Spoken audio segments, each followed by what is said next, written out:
guess I'm doing this. We're doing this. So I just wanted to come on here and make a video. I've got my notes here just in case. We'll get to this in a little bit. But so many people, literally at least 2 to 3 people a day, message me asking me how I got to where I am, why I'm where I am, and I just wanted to share. I just wanted to share because maybe this will help somebody. I've had multiple people tell them that I've inspired them to make changes. Maybe it's because they know me. They're either my family or friends or people I've grown up with that have seen my struggles throughout the year, or throughout my whole life, I guess. But they see that and they know that it's achievable. If they, if I can do it, they can do it. It makes me so nervous, like actually talking to the camera. I've been thinking about doing this for a while, and I'm just gonna do it. I'm gonna put it out there. I've been doing a lot of like self-growth type of things lately. I just did the Audible version of You Are a Badass, and I know it sounds so cheesy. I thought it was gonna be cheesy, but it actually changed my perspective on a lot of things. And it's a book I think a lot of people, especially certain people in my life, I think they really need to read it. I think it'd be beneficial for anybody, whether it's because you have your own business or maybe you just have anxiety and panic attacks and you overthink things. Like I can name 5 people off the top of my head that would need to read the book just because of those reasons alone, about the panic attacks and overthinking things and putting too much thought into things that don't deserve your time or effort. So I'm gonna go ahead and kind of go through my story and why I'm where I am now and like kind of what's in the future for me. So if you stick around for it, this might be kind of long. I'm gonna try to edit it down. I've found on YouTube recently who has me so motivated for so many different things. I can't even, I feel like I need to get closer. Just motivated for life. And one of the things she suggested was to get a gratitude journal. And that's something that's what I've made this into. So it has like a little planner in it just through the beginning, and then the rest of it's blank. So what I've started doing, I have goals. I have a goal page right here, and it's some of it is stupid little things. Like I don't know, declutter. Like I don't want to read all of them off because some of them are personal. And then my next page is things that I'm thankful for. The list is short, but I've only been doing it for a couple of days. And I try to write in it every day. So whether it be 3 things, if I have 9 things in my head that I'm thankful for, I try to write 3 of them down, because that's one of the things that is suggested, that it's just good for your soul. It's good to keep in perspective the things that you're thankful for in life. So taking the time each day to write a little something down has just perked my emotions up. And then this is for today. My story. So I guess I'm kind of going to start at the first little bullet point is my past. Growing up, I was never overweight growing up, but I definitely wasn't the healthiest, and I wasn't in shape or anything. Through high school, I cheered, but I just remember the first time somebody told me in middle school, this was my first like body shaming or whatever. In middle school, I still remember her name too, and I've never seen her past middle school, and I'm 30 years old now, and she came up to me and told me, "Dang girl, you got thick." I was like, what? Little 8th grade emotional self, like of course you're gonna take that to heart. Which in middle school was rough for me, just personally anyways. So that was the first time that sticks out in my head that I remember ever like feeling ashamed of the way I looked, being embarrassed to wear shorts. And I can show you pictures. I wasn't big, of course. Like we all wish we could go back to the days where we thought we were fat. And then it led into high school. I got into a couple of relationships, one where I, of course, wasn't good enough. Nobody's ever good enough in high school. Let's be real. I wasn't good enough, or I could have lost a few pounds, and I took that to heart. And it's hard. It's hard being told those things at such a vulnerable stage in your life. And I know, yes, I'm 30 years old. I'm happily married now. But those things resonate with you and make you who you are for a very long time, especially through those, fragile little years. But I've learned from it, and that's what matters. I'm sorry if I'm fidgeting and like I'm trying to look at the camera and stuff. I'm just nervous. I had a serious relationship in high school and led after high school that turned very emotionally, mentally abusive. And I was told that I had let myself go, which in a sense I did. I gained quite a bit of weight from what I was from the start of our relationship to the end, or to that point. I gained weight. I guess I just let myself go, and that person was not shy about telling me so. Just put down very bad, and it put me in a horrible mental state for a very long time. People have to understand you can't speak to people that way. I don't care if it's your loved one. if it's your significant other, if it's somebody you hate, don't body shame. Don't body shame them for being too skinny. Don't body shame them for being too big for your liking. It's a horrible thing to do, and it puts horrible feelings inside people that sit with them for years. You don't know the things that you pick at that could be somebody's biggest insecurity, and that's just kind of where I want to start at. That's kind of like my past with it or whatever. I've done everything from, I've tried CrossFit, I have had personal trainers, I've had Gold's Gym, Planet Fitness, all of the above, you name it, I've tried it. And for a while they will work, but one thing, now that I am as deep into fitness as I am now, I'm by no means perfect, but knowledge-wise, what I know now, if you're going to work with a trainer, work with one that's going to teach you. Work with one that is going to show you the ropes, not just push you through the motions and be like, here, do this, do this, do this. You need to know certain things. I mean, women who have had children, me for example, there's certain things you can't or you shouldn't do with your abdominal muscles because it's going to hurt you or it's going to make your ab separation worse. There's just so many things that really need to go into personal training that I just feel like is not common knowledge at all. I wouldn't know half of these things had I not done as much research as I've done the past year.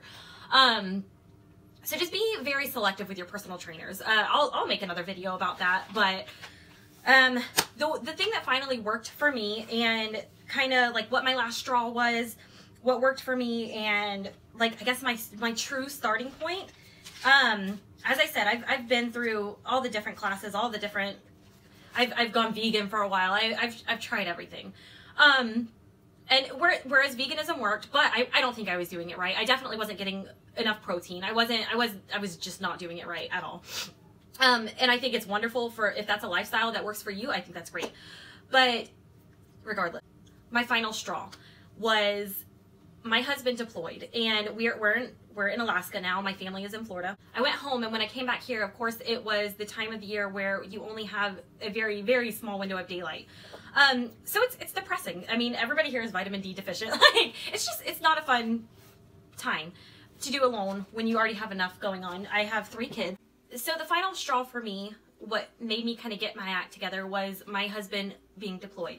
I just needed something for me. I was in, well, we're still in Alaska, but I was up here alone. All of my family was back home in Florida. And I had a girlfriend who, she's moved now, but I talked to her because joining a gym up here was going to cost so much money. And I don't trust those people with my kids. I don't know them. Not that there's anything wrong if you do, but I'm just weird about it. I've been a stay-at-home mom, so I'm just very weird about like where I send my kids. So I talked to a girlfriend of mine here, and she would watch my kids for me. They would be with her for an hour or 2 a day, and I just started going to the gym. We have a gym like literally within walking distance from our house. And I got my act right with eating. Of course, it was easier with my husband not around because he is a tall, skinny thing who can eat anything under God's green earth and not gain a pound.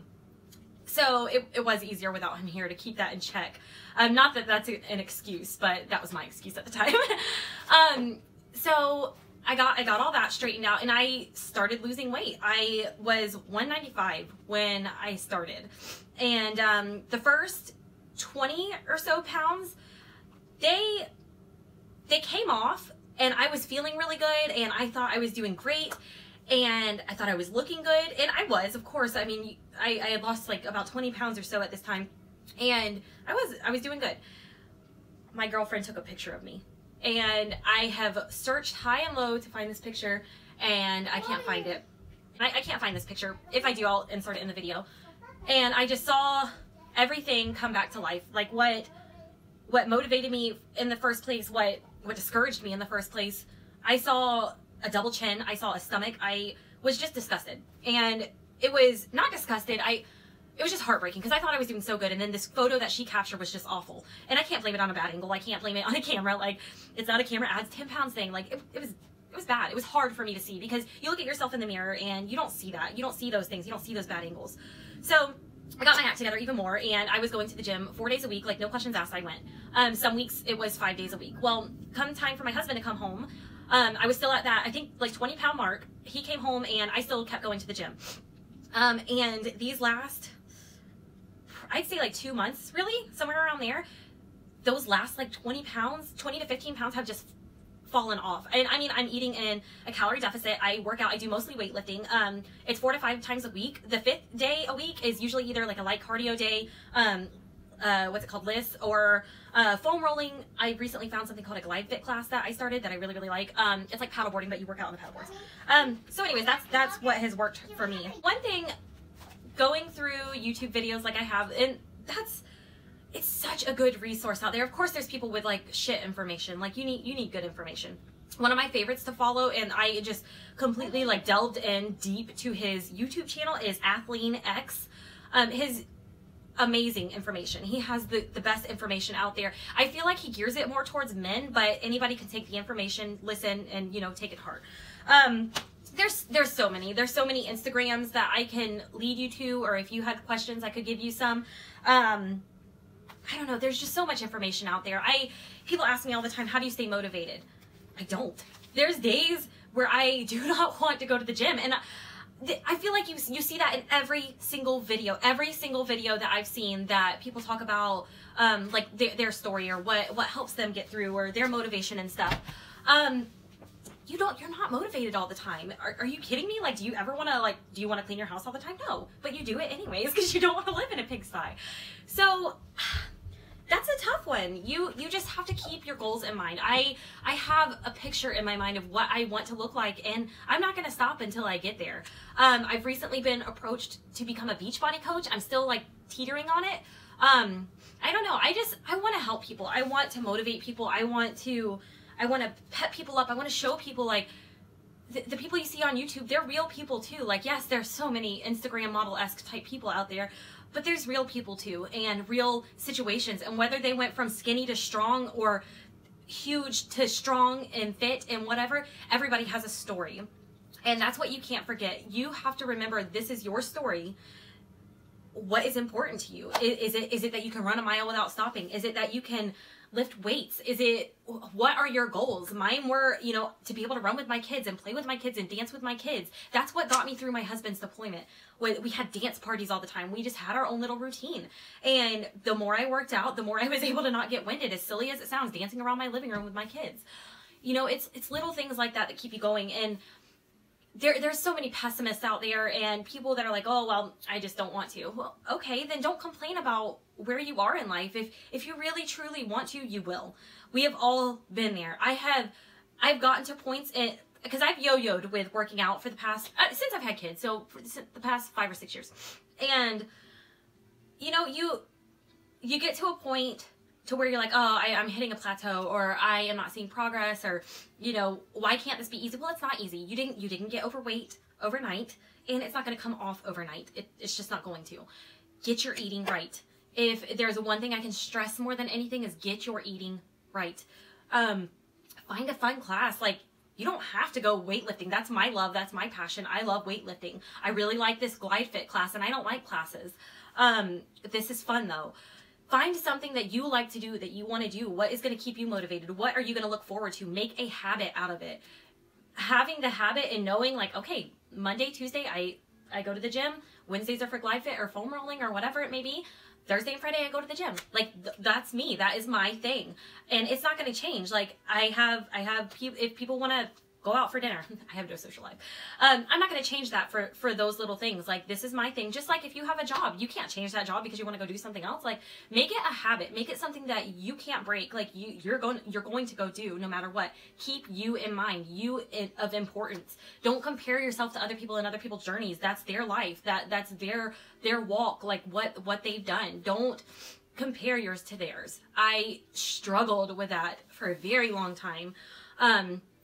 Especially when I first started out, because I was all over YouTube and looking, and of course you see the more popular ones, you know, come up your YouTube line, but then you come across some really real people who legitimately, you see their change through their whole process, and it just shows you that anybody can do it. Anybody can do it. I don't know. I've repeated myself a lot. I fumbled with my words, and I'm sorry for that, but I just want to put myself out there. Like I said, with all the messages and stuff I get, and people just telling me I've inspired them, like, please know that I am the same weirdo I've always been. Like, I don't even know if I'm going to put this video out there, to be honest with you, but It makes me feel a little better filming it. So if you have any questions or you want suggestions on people you should follow on Instagram or people that I feel like give out good information, like please message me. Like I would love to help anybody out. See you later.